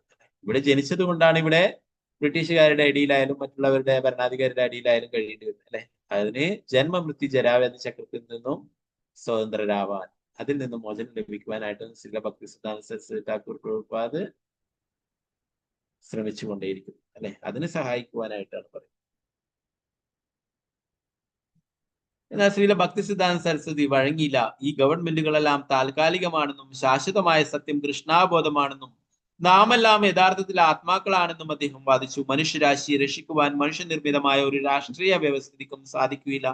ഇത് വൈദിക ശാസ്ത്രത്തിന്റെ കൽപ്പനയും ആധ്യാത്മിക ആചാര്യന്മാരുടെ പരമ്പരയിൽ അംഗീകരിക്കപ്പെട്ടതുമാണ്. യഥാർത്ഥ പൊതുജനക്ഷേമ പ്രവർത്തനം എന്നത് ഈ താൽക്കാലികമായ ആസ്വാസ്ഥങ്ങളുടെ പരിഹാരത്തിന് ഉപരിയായിരിക്കണമെന്നും അത് മനുഷ്യനെ വരും ജന്മത്തിലെ ആധ്യാത്മിക ജീവിതത്തിന് പ്രാപ്തരാക്കുന്നതും ഭഗവാനുമായുള്ള നിത്യമായ ബന്ധുത്വത്തിന് വഴിയൊരുക്കുന്ന വിധത്തിലും ആയിരിക്കണമെന്നും അദ്ദേഹം പറഞ്ഞു. ഇത് താൻ കണ്ടിട്ടുള്ളതുപോലെ മറ്റൊരു കപട സന്യാസിയല്ലെന്ന് അഭയ് മുൻകൂട്ടി തന്നെ മനസ്സിലാക്കിയിരുന്നു. അദ്ദേഹം ശ്രീല ഭക്തി സിദ്ധാന്ത സരസ്വതിയുടെ വാക്കുകൾ സശ്രദ്ധം കേൾക്കുകയും ക്രമേണ ആ വാക്കുകളിൽ വിശ്വാസം വളരുന്നതായും അഭയ്ക്ക് തോന്നി. ഒരു വ്യക്തി എല്ലാവിധ മതാചാരങ്ങളും ഉപേക്ഷിച്ച് എന്നെ ശരണം പ്രാപിക്കുക എന്ന് ഭഗവത്ഗീതയിൽ ഭഗവാൻ ശ്രീകൃഷ്ണൻ പ്രസ്താവിച്ച സംസ്കൃത ശ്ലോകം അദ്ദേഹം ഉദ്ധരിച്ചു. ഭഗവാൻ കൃഷ്ണനെയും ഭഗവത്ഗീതയെയും അദ്ദേഹത്തിന്റെ ഉപദേശങ്ങളെയും ഒന്നും അഭയ് വിസ്മരിച്ചിരുന്നില്ല. എന്ന് മാത്രമല്ല, അഭയുടെ കുടുംബം എല്ലായ്പ്പോഴും ശ്രീ ചൈതന്യ മഹാപ്രഭുവിനെ ആരാധിച്ചു പോന്നിരുന്നു. അതേ ചൈതന്യ മഹാപ്രഭുവിന്റെ പ്രസ്ഥാനത്തെയാണ് ഇവിടെ ഭക്തി സിദ്ധാന്ത സരസ്വതിയും ആവേശപൂർവ്വം കൈക്കൊണ്ടിരിക്കുന്നത്. പക്ഷേ അതേ ഉപദേശങ്ങൾ അദ്ദേഹത്തിന്റെ വാക്കുകളിലൂടെ പുറത്തു വന്നപ്പോൾ അവയ്ക്ക് മാസ്മര ശക്തി ഉള്ളതുപോലെ അഭയ്ക്ക് അഭയ് ചരണാരവിന്ദ ഭക്തി പ്രഭുപാദരുടെ പിതാവ് ചൈതന്യ ചരിതാമൃതമൊക്കെ വായിക്കുന്നതാണ് അല്ലെ. ചൈതന്യ മഹാപ്രഭുവിന്റെ നിർദ്ദേശങ്ങളാണ് ഇവിടെ ഭക്തി സിദ്ധാന്ത സരസ്വതി ഠാക്കൂർ പ്രഭുപാദ് മഹാരാജും ഈ സന്യാസിയും പ്രചരിപ്പിച്ചുകൊണ്ടിരിക്കുന്നത്. ഇദ്ദേഹം ഞാൻ മുന്നേ ഒക്കെ കണ്ടിട്ടുള്ള പോലെ കപട സന്യാസിയല്ല എന്ന് പ്രഭുപാദർക്ക് ബോധ്യമാവുകയുണ്ടായിരുന്നു. അഭയുടെ വാദമുഖങ്ങൾ ഇവിടെ പരാജയപ്പെടുകയായിരുന്നു. പക്ഷേ അദ്ദേഹത്തിന് അത് ഇഷ്ടമായി. 2 മണിക്കൂർ നീണ്ട ചർച്ച അവസാനിപ്പിച്ച അഭയും സുഹൃത്തും കോണിപ്പടിയിറങ്ങി തെരുവിലൂടെ തിരിച്ചുപോയി. ചുറ്റും കാണുന്ന ഈ സ്വാതന്ത്ര്യ പ്രസ്ഥാനം താൽക്കാലികവും അപൂർണമാണെന്ന ചില ഭക്തി സിദ്ധാന്ത സരസ്വതിയുടെ വിവരണം അഭയിൽ ആഴത്തിൽ തെളിഞ്ഞു നിന്നു. താനൊരു ദേശീയവാദിയിൽ നിന്നും ചില ഭക്തി സിദ്ധാന്ത സരസ്വതിയുടെ ശിഷ്യനായി മാറിക്കൊണ്ടിരിക്കുകയായിരുന്നു അദ്ദേഹത്തിന് തോന്നി. സ്വയം അവിവാഹിതനായിരുന്നെങ്കിൽ എന്നും അദ്ദേഹം ചിന്തിച്ചുപോയി. കാരണം ഈ മഹാത്മാവ് തന്നോട് കൃഷ്ണാബോധം പ്രചരിപ്പിക്കുവാൻ ആവശ്യപ്പെടുകയാണ്. ഉടൻ തന്നെ തനിക്ക് അത് ചെയ്യുവാനും കഴിയുമായിരുന്നു. പക്ഷെ ഇപ്പോഴാകട്ടെ എനിക്കൊരു കുടുംബമുണ്ട്, അത് ഉപേക്ഷിക്കുന്നത് അനീതിയാകുമെന്ന് അദ്ദേഹത്തിന് തോന്നി. അദ്ദേഹം ഒരത്ഭുതം തന്നെ ശ്രീ ചൈതന്യ മഹാപ്രഭുവിന്റെ സന്ദേശം ഏറ്റവും വിദഗ്ധനായ ഒരു വ്യക്തിയുടെ കൈകളിൽ എത്തിയിരിക്കുന്നു, അഭയ് തന്റെ സുഹൃത്തിനോട് പറഞ്ഞു.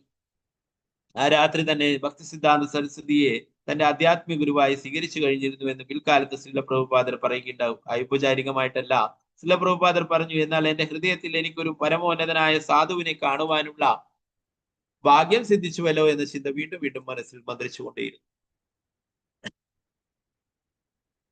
ഭക്തി സിദ്ധാന്ത സരസ്വതിയെ കണ്ടുമുട്ടിയതു അഭയ് ഗൗഡിയ മഠത്തിലെ അംഗങ്ങളുമായി കൂടുതൽ ഇടപഴകാൻ തുടങ്ങി. അവർ അഭയ്ക്ക് വൈഷ്ണവ ഗ്രന്ഥങ്ങൾ നൽകി. പിന്നെ തങ്ങളുടെ ആത്മീയ ഗുരുവിന്റെ ജീവചരിത്രം പറഞ്ഞു കേൾപ്പിച്ചു. ഭഗവാൻ ചൈതന്യ മഹാപ്രഭുവിന്റെ പരമ്പരയിൽ വരുന്ന വൈഷ്ണവ ആചാര്യനായ ഭക്തി വിനോദ് ഠാക്കൂറിന്റെ മകനായിരുന്നു ശ്രീ ഭക്തി സിദ്ധാന്ത സരസ്വതി ഠാക്കൂർ. ഭക്തി വിനോദ് ഠാക്കൂറിന് മുമ്പുള്ള കാലത്ത് ശ്രീ ചൈതന്യ മഹാപ്രഭുവിന്റെ ഭക്തർ എന്ന് തെറ്റായി അവകാശപ്പെട്ടിരുന്ന ചില പ്രചാരകരും അവരുടെ പ്രസ്ഥാനങ്ങളും തങ്ങളുടെ അനുയായികളെ മഹാപ്രഭുവിന്റെ യഥാർത്ഥ സിദ്ധാന്തങ്ങളിൽ നിന്നും ഒരുപാട് വഴിതെറ്റിച്ചു കൊണ്ടുപോവുകയായിരുന്നു. ഇത്തരം പ്രവൃത്തികൾ മൂലം വൈഷ്ണവ പരമ്പരയ്ക്ക് തന്നെ കീർത്തിനാശം സംഭവിച്ചുകൊണ്ടിരിക്കുകയായിരുന്നു. എന്നാൽ ഉന്നത ഗവൺമെന്റ് ഉദ്യോഗസ്ഥൻ എന്ന നിലയിൽ സമൂഹത്തിൽ ഉയർന്ന സ്ഥാനം കൈക്കൊണ്ടിരുന്ന ശ്രീല ഭക്തി വിനോദ് ഠാക്കൂർ തന്റെ വിലയേറിയ ലേഖനങ്ങളിലൂടെയും ശക്തമായ പ്രഭാഷണങ്ങൾ വഴിയും വൈഷ്ണവ മതത്തിന്റെ ബഹുമാന്യത വീണ്ടെടുക്കുകയായിരുന്നു. ചൈതന്യ മഹാപ്രഭുവിന്റെ സിദ്ധാന്തങ്ങൾ ആസ്തിക സിദ്ധാന്തത്തിന്റെ പരമോന്നത രൂപമാണെന്നും അത് ഏതെങ്കിലും ഒരു മതവിഭാഗത്തിനോ മതത്തിനോ രാജ്യത്തിനോ മാത്രം ഉദ്ദേശിക്കപ്പെട്ടിട്ടുള്ളതല്ലെന്നും ലോക ജനത മുഴുവൻ അനുവർത്തിക്കേണ്ട ഒന്നാണെന്നും അദ്ദേഹം പ്രചാരം ചെയ്തു. മഹാപ്രഭുവിന്റെ സിദ്ധാന്തങ്ങൾ ലോകത്താകമാനം പ്രചരിപ്പിക്കുമെന്ന് അദ്ദേഹം ദീർഘദർശനം ചെയ്തു. ഇത് യാഥാർത്ഥ്യമാക്കുന്നതിനായുള്ള അദ്ദേഹത്തിന്റെ ഉത്സാഹവും ആഗ്രഹവും അളക്കാനാവാത്തതായിരുന്നു. ഭഗവാൻ കൃഷ്ണനാണ് പരമദിവോത്ത കൃഷ്ണൻ എന്നും അദ്ദേഹത്തിന്റെ തിരുനാമം ഉരുവിട്ടിലാണ് മറ്റെല്ലാ മതപ്രവർത്തനങ്ങളെക്കാളും സുപ്രധാനമായ കർത്തവ്യം എന്നുള്ള ഭഗവാൻ ശ്രീ ചൈതന്യ മഹാപ്രഭുവിന്റെ ഉപദേശങ്ങളുടെ സാരസത്തെയാണ് ചില ഭക്തി സിദ്ധാന്ത സരസ്വതി പ്രചരിപ്പിച്ചിരുന്നത്. മുൻ യുഗങ്ങളിൽ ഈശ്വര സാക്ഷാത്കാരം സിദ്ധിക്കുവാൻ ഇതര മാർഗങ്ങൾ ഉണ്ടായിരുന്നു. എന്നാൽ ഈ കലിയുഗത്തിൽ ഹരേ കൃഷ്ണ മഹാമന്ത്രത്തിന്റെ ജപം ഒന്നിന് മാത്രമേ ശാസ്ത്രപ്രകാരം ഈശ്വര സാക്ഷാത്കാരം പ്രദാനം ചെയ്യുവാനുള്ള ശക്തിയുള്ളൂ. ബൃഹത് നാരദീയ പുരാണം, ഉപനിഷത്തുകൾ തുടങ്ങിയ ധർമ്മശാസ്ത്രങ്ങളുടെ ആധാരത്തിൽ ഭക്തി വിനോദ് ഠാക്കൂർ, ഭക്തി സിദ്ധാന്ത സരസ്വതി ഠാക്കൂർ തുടങ്ങിയ ആചാര്യന്മാർ ഹരേ കൃഷ്ണ കൃഷ്ണ കൃഷ്ണ ഹരേ ഹരേ ഹരേ രാമ രാമ രാമ ഹരേ ഹരേ എന്ന മഹാമന്ത്രത്തിന്റെ അളവറ്റ മഹാത്മ്യത്തെ കുറിച്ച് പ്രത്യേകം എടുത്തു പറയുന്നു. ഈ ശാസ്ത്രങ്ങളെക്കുറിച്ചും ഹരേ കൃഷ്ണ മഹാമന്ത്രത്തെക്കുറിച്ചും ഭഗവത്ഗീത സാരത്തെക്കുറിച്ചുമെല്ലാം അവയ്ക്ക് നേരത്തെ തന്നെ അറിവുണ്ടായിരുന്നു. എന്നാൽ ഇപ്പോൾ ആചാര്യന്മാരുടെ ലേഖനങ്ങൾ വഴി ഇതേ കാര്യം അവയിൽ ആവേശത്തോടെ വായിക്കുമ്പോൾ തന്റെ സ്വന്തം വൈഷ്ണവ പാരമ്പര്യമായ ശ്രീ ചൈതന്യ മഹാപ്രഭുവിന്റെ പ്രസ്ഥാനത്തിന്റെ പ്രാധാന്യത്തെക്കുറിച്ച് അദ്ദേഹത്തിന് പുതിയ പ്രബോധനങ്ങൾ ലഭിക്കുന്നതായി തോന്നി. സ്വന്തം വൈഷ്ണവ പാരമ്പര്യത്തിന്റെ ആഴം അഭയ് ഇപ്പോൾ കണ്ടറിയുകയായിരുന്നു. അസ്വസ്ഥതകൾ നിറഞ്ഞു നിൽക്കുന്ന ഈ യുഗത്തിലെ ജനങ്ങൾക്കായി യഥാർത്ഥമായ നന്മ ചെയ്യുവാൻ ഒരു വൈഷ്ണവ സംസ്കാരത്തിന് എത്ര കാര്യക്ഷമതയുണ്ടെന്നും അദ്ദേഹം മനസ്സിലാക്കിയിരുന്നു. വ്യാപാര ആവശ്യങ്ങൾക്കായി അഭയ് കുടുംബസമേതം അലഹബാദിലേക്ക് താമസം മാറ്റുകയായിരുന്നു. അങ്ങനെ 1932 അലഹബാദിൽ വെച്ച് അഭയ് ശ്രീല ഭക്തി സിദ്ധാന്ത സരസ്വതി ഠാക്കൂറിൽ നിന്നും ദീക്ഷ സ്വീകരിച്ച് അദ്ദേഹത്തിന്റെ ശിഷ്യനായത്. അതിനുശേഷമുള്ള അഭയുടെ 30 വർഷക്കാലത്തെ ഇന്ത്യയിലെ ജീവിതം തന്റെ ആത്മീയ ഗുരുവിന്റെ നിർദ്ദേശാനുസരണം ലോകമെമ്പാടും കൃഷ്ണാബോധം പ്രചരിപ്പിക്കുന്നതിനുള്ള തീവ്രമായ അഭിലാഷത്തിന്റെ കഥയാണ്.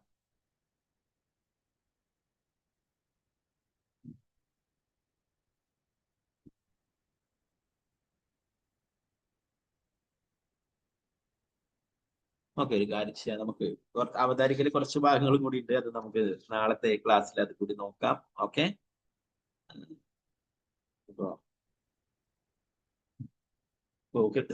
ഈ പ്രസ്ഥാനം എന്താ പറയുന്നത്? ശ്രീ ചൈതന്യ മഹാപ്രഭുവിന്റെ പ്രസ്ഥാനമാണ് അല്ലെ. സാക്ഷാൽ ഭഗവാൻ തുടങ്ങി വെച്ചിട്ടുള്ള ഈ പ്രസ്ഥാനമാണ് കൃഷ്ണാബോധ പ്രസ്ഥാനം എന്ന് പറയുന്നത് അല്ലെ. ശ്രീല പ്രഭുപാദരുടെ പ്രസ്ഥാനമല്ല അല്ലെ. ശ്രീല പ്രഭുപാദരെ കുട്ടിയായിരിക്കുമ്പോൾ തന്നെ ശ്രീ ചൈതന്യ മഹാപ്രഭുവിനെ കുറിച്ചും ശ്രീമദ് ഭാഗവതവും ഭഗവത്ഗീത ഒക്കെ തന്റെ പിതാവിൽ നിന്നും കേൾക്കുകയുണ്ടായി അല്ലെ. അപ്പോ ആ സന്ദേശങ്ങള് ശ്രീല പ്രഭുപാദന്റെ ഗുരുവായിട്ടുള്ള ആ ഭക്തി സിദ്ധാന്ത സരസ്വതി ഠാക്കൂർ പ്രഭുപാദ് ധാരാളം സന്യാസിമാർ കണ്ടിരുന്നു. അതിൽ നിന്നൊക്കെ വ്യത്യസ്തമാണ് ഈ സന്യാസി എന്ന് മനസ്സിലാക്കുകയും അദ്ദേഹത്തെ അന്ന് തന്നെ മനസ്സുകൊണ്ട് അദ്ദേഹത്തെ ആധ്യാത്മിക ഗുരുവായി സ്വീകരിക്കുകയും ചെയ്തു. പിന്നീട് 1932 അദ്ദേഹത്തിന് ദീക്ഷ നൽകിയിട്ട് ശിഷ്യനായിട്ട് സ്വീകരിക്കുകയുണ്ടായി ഭക്തി സിദ്ധാന്ത സരസ്വതി ഠാക്കൂർ പ്രഭുപാദ്. അപ്പൊ ബാക്കി ഭാഗങ്ങൾ നമുക്ക് നാളത്തെ ക്ലാസ്സിൽ നോക്കാം. അപ്പോ ഇവരൊക്കെ ഭഗവാന്റെ നിത്യലീലയുള്ള മഞ്ചരിമാരാണ്. ചില ഭക്തി സിദ്ധാന്ത സരസ്വതി ഠാക്കൂർ പ്രഭുപാദ് എന്ന് പറയുന്നത് ഭഗവാന്റെ നിത്യലീലയുള്ള മഞ്ചരി, നയനമണി മഞ്ചരി. ശ്രീല പ്രഭുപാദർ അദ്ദേഹത്തെ കുറിച്ച് ആരുടെടുത്തും വിശദമാക്കിയിട്ടൊന്നും, എന്നാൽ അദ്ദേഹത്തിന്റെ അത്രയും പ്രധാനപ്പെട്ട ശിഷ്യന്മാർക്ക് അദ്ദേഹം കാണിച്ചു കൊടുത്തിട്ട് താൻ ആരാണ്. അതില് ശ്രീല പ്രഭുപാദർക്ക് പ്രിയപ്പെട്ടുള്ള ശിഷ്യനാണ് ശ്രീല ഗൗർ ഗോവിന്ദ സ്വാമി മഹാരാജ് ഭുവനേശ്വർ. അദ്ദേഹം പറയുന്നുണ്ട് പ്രഭുപാദരെ കുറിച്ച് പലരും പലതരത്തിലുള്ള പരാമർശങ്ങൾ നടത്തി. ശ്രീല പ്രഭുപാദരെ ഭഗവാന്റെ നിത്യലയിലുള്ള സഖയാണ്.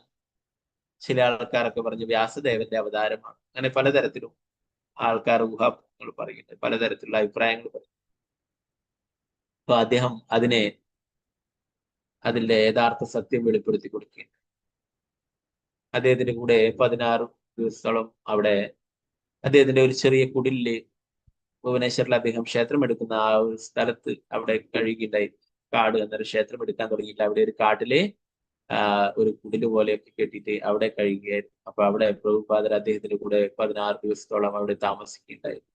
പല കാര്യങ്ങളെ കുറിച്ച് ചർച്ച ചെയ്യുകയുണ്ടായി. പ്രഭുപാദർ തന്റെ യഥാർത്ഥ സ്വരൂപം അദ്ദേഹത്തിന് കാണിച്ചു കൊടുത്തു. അദ്ദേഹം പറയും, ഞാൻ കണ്ടിട്ടുണ്ട് ശ്രീല പ്രഭുപാദർ, അദ്ദേഹം രാധാകൃഷ്ണന്മാരുടെ നിത്യലീലുള്ള മഞ്ചരിയാണ്, രാധാപ്രിയ സഖിയാണ്.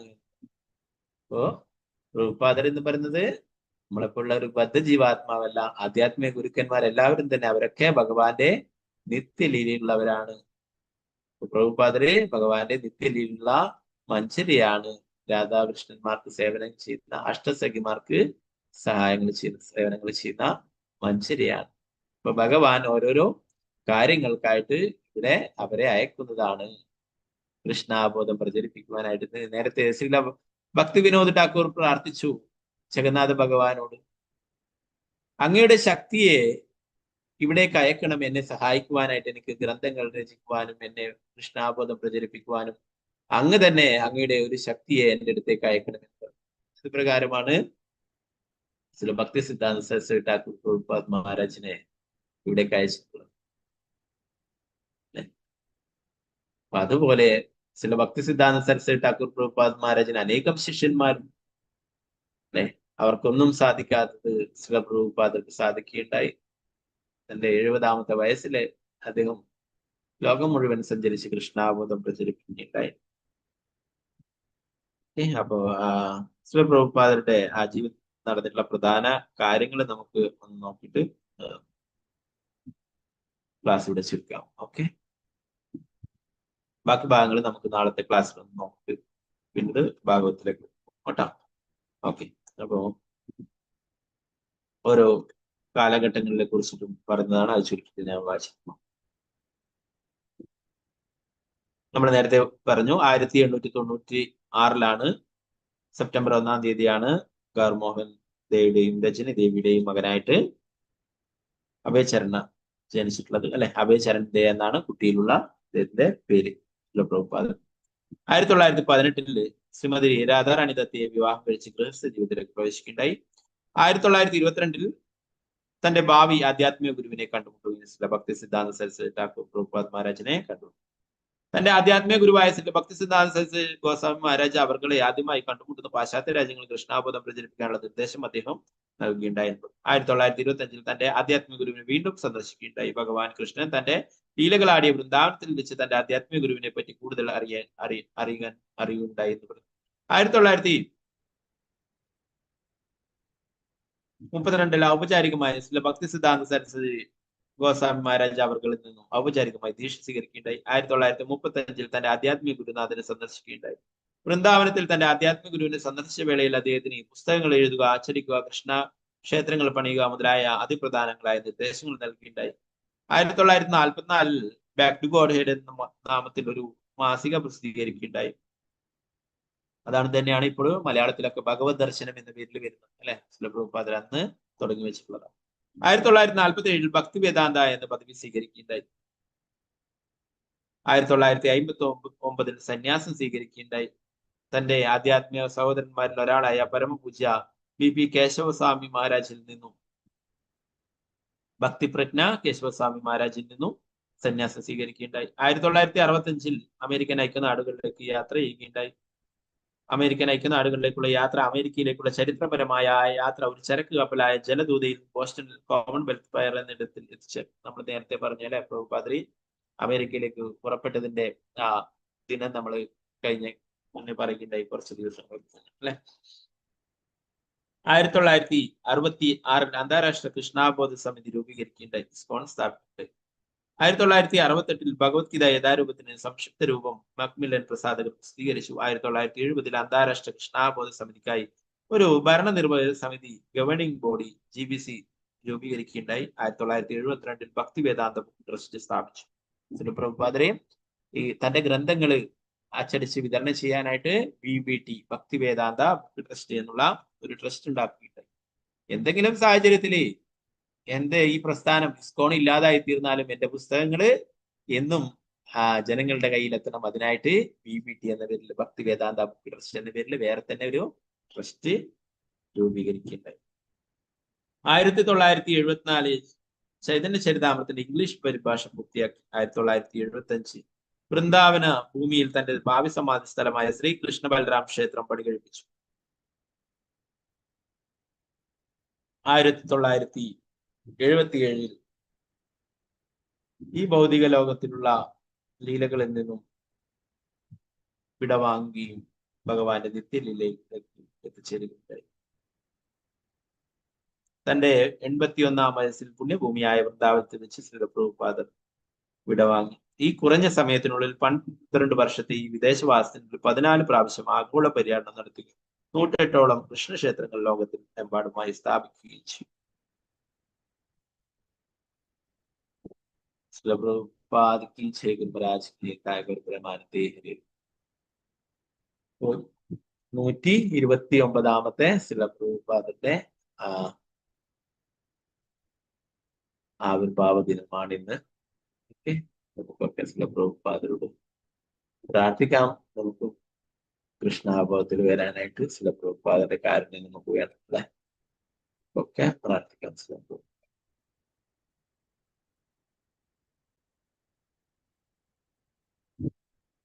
നമുക്കൊക്കെ 3 പ്രാവശ്യം ശ്രീല പ്രഭുപാദരുടെ പ്രണാമ മന്ത്രം ചൊല്ലിയിട്ട് നമുക്ക് ക്ലാസ്സിന്റെ ചുരുക്കം ബാക്കി ഭാഗങ്ങൾ നമുക്ക് നാളത്തെ ക്ലാസ്സിൽ കിട്ടും. ഓക്കെ, ഞാൻ പറയാം. നമോ ഓം വിഷ്ണുപദായ കൃഷ്ണ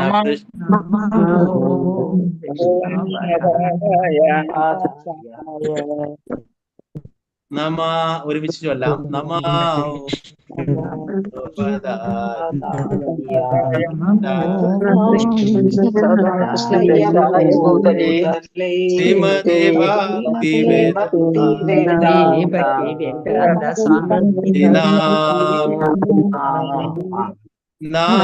നമസ്തേ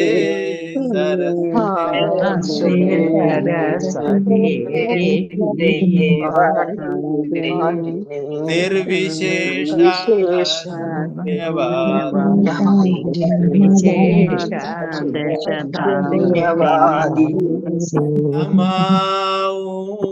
വിഷ്ണുപദായ കൃഷ്ണ ശ്രീമദേ ഭക്തി വേദാന്ത സ്വാമി നാമിനേ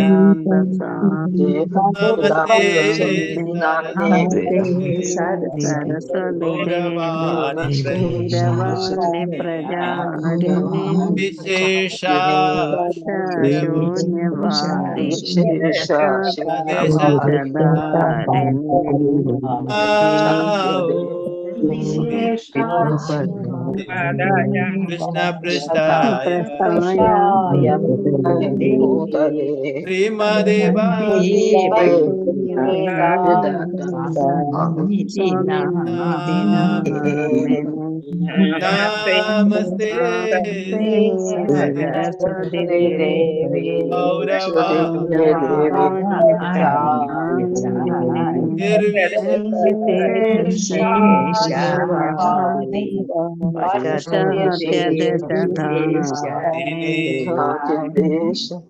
ജയോ ശ്രീ കൃഷ്ണ ജയ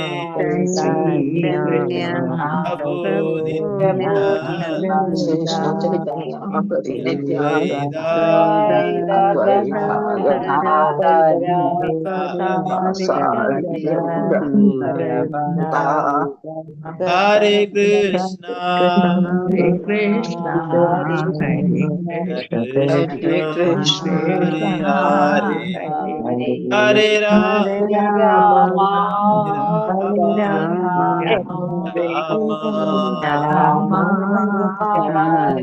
Hare Krishna,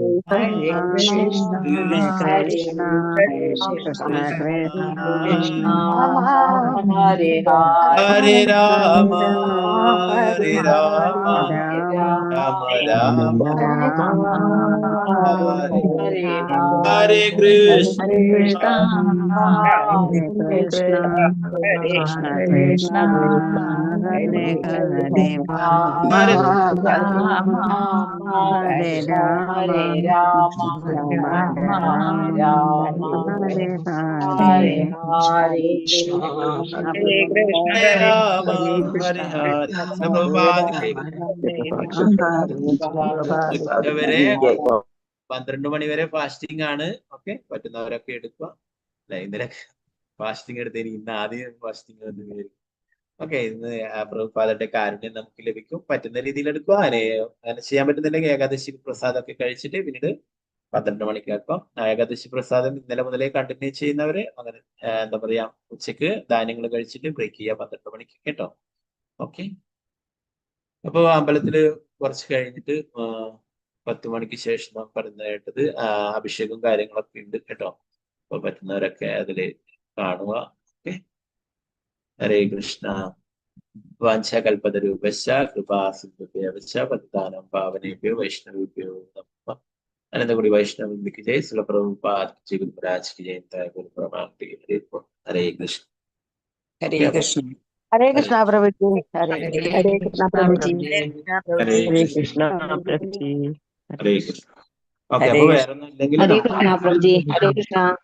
അപ്പൊ ചൊവ്വാഴ്ച ഏകാദശിയാണ് 19-ാം തീയതി. ഇന്ന് സൺഡേ ആണ് അല്ലെ. നാളെയും കഴിഞ്ഞ് മറ്റന്നാൾ ചൊവ്വാഴ്ച ഏകാദശിയാണ്, അന്നദ ഏകാദശി കേട്ടോ, 19-ാം തീയതി. ഹരേ കൃഷ്ണ. വംശകൽപതരൂപശ്ച കൃപാസിന്ധുഭ്യശ്ച പതിതാനം പാവനേഭ്യോ വൈഷ്ണവേഭ്യോ നമഃ. വൈഷ്ണവ പ്രഭുപാദ. हरे कृष्ण।